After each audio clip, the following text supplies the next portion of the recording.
Right ఇక దీనికి సంబంధించి దీనిపైన స్పందించడానికి మనకు ఫోన్ ఇన్ లో సిద్ధంగా ఉన్నారు శాసన మండలి ప్రతిపక్ష నేత మధుసూదనాచారి గారు.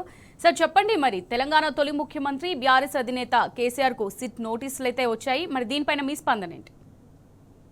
తీవ్రంగా ఖండిస్తున్నాం.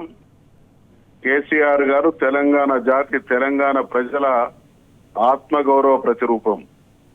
కేసీఆర్ గారికి సిట్ నోటీసులు ఇవ్వడం అనంటే యావత్ తెలంగాణ జాతికి నోటీసులు ఇవ్వడమే. రాష్ట్రంలో కొనసాగుతున్నది అరాచకమైనటువంటి పాలన. ప్రజాస్వామ్యాన్ని పాతరేసి ప్రజలకిచ్చినటువంటి హామీలను నెరవేర్చడంలో ఘోరంగా విఫలమై ఏదో రకంగా కక్ష సాధించాలనేటువంటి ఆలోచనతో జరుగుతున్నటువంటి కుట్రే ఈ రోజు వారికి నోటీసులు ఇవ్వడం.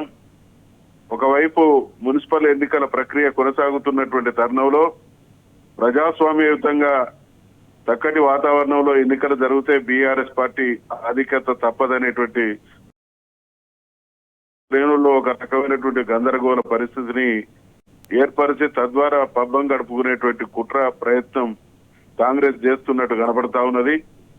ఒక విషయాన్ని కాంగ్రెస్ పార్టీ ప్రభుత్వం అర్థం చేసుకోవాలి. కేసీఆర్ గారు తెలంగాణ జాతి ప్రయోజనాల కోసం తన ప్రాణాన్ని పణంగా పెట్టి పోరాడి తెలంగాణ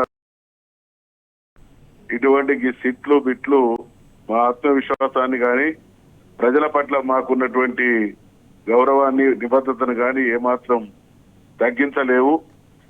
ఇది ఖచ్చితంగా సిట్ నోటీసులు అని వాళ్ళు అనుకుంటున్నారు. రేవంత్ రెడ్డి సర్కార్ పాలిట కాంగ్రెస్ ప్రభుత్వం పాలిట ఇది వాళ్ళు రాసుకున్నటువంటి మరణ శాసనం అవుతుందని హెచ్చరిస్తా ఉన్నాం. కేసీఆర్ గారి వెంట ఖచ్చితంగా 4 కోట్ల ప్రజలు కేసీఆర్ గారు అంటే ఈ జాతి మొత్తం 60-70 సంవత్సరాలు జాతి పడ్డటువంటి క్షోభను, అవమానాన్ని, అన్యాయాన్ని దానికి పరిష్కారం కోసం తన జీవితాన్ని అంకితం చేసినటువంటి మహానుభావుడు కేసీఆర్ గారు అయితే తెలంగాణ ఉద్యమం పట్ల, తెలంగాణ జాతి పట్ల ఏ రోజు సదాభిప్రాయం లేనటువంటి రేవంత్ రెడ్డి సర్కార్ చేస్తున్నటువంటి ఈ నీచ అరాచక దిగజారినటువంటి చర్యల్ని ప్రజాస్వామ్యవాదులు, మేధావులు, తెలంగాణ పోరాట ఉద్యమకారులు, యోధులు అందరూ కూడా ఖండించాలనేటువంటి విజ్ఞప్తి చేస్తా ఉన్నారు. Thank you sir.